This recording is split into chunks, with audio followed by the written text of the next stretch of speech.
From robots patrolling behavior, facial recognition surveillance, to software that turns phones into spying devices. Such technology is often used by governments to target political opponents, activists, journalists, and minority groups. We focused on the need to empower human rights defenders and make sure technology enables so much of our lives that is used to advance democracies, to lift people up, not to hold them down. As the two-day virtual summit for democracy hosted by President Joe Biden wrapped up on Friday, the U.S., Australia, Denmark, and Norway announced an export control program to restrict the spread of technologies used to violate human rights. We've seen the expanded misuse of spyware and other surveillance technology to monitor citizens far beyond what's needed to fight the virus. We've seen the rapid spread of disinformation and misinformation.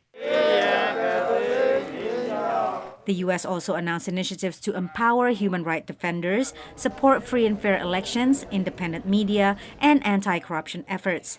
Transparency International, a global civil society organization working in the fight against corruption, said the summit's initial outcomes are promising, but more needs to be done. Other countries did not step up and commit to specific commitments the way the U.S. has. And so that is a concern. What are they actually going to come up with? They have a little bit more time. The U.S. government's giving them until January to come back with commitments. Some say the $424 million in U.S. funds for these initiatives, still subject to congressional approval, barely meets the need to bolster democracy globally. These are initiatives and monies that have been allocated already generally for democracy, for the rule of law and human rights.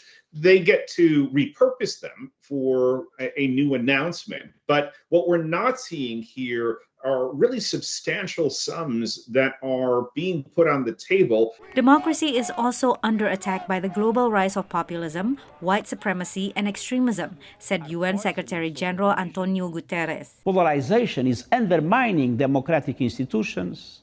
Science and reason are under siege. All of this is eroding trust between people and democratic leaders and institutions. An in-person summit is planned a year from now. Patsy Widakuswara, VOA News.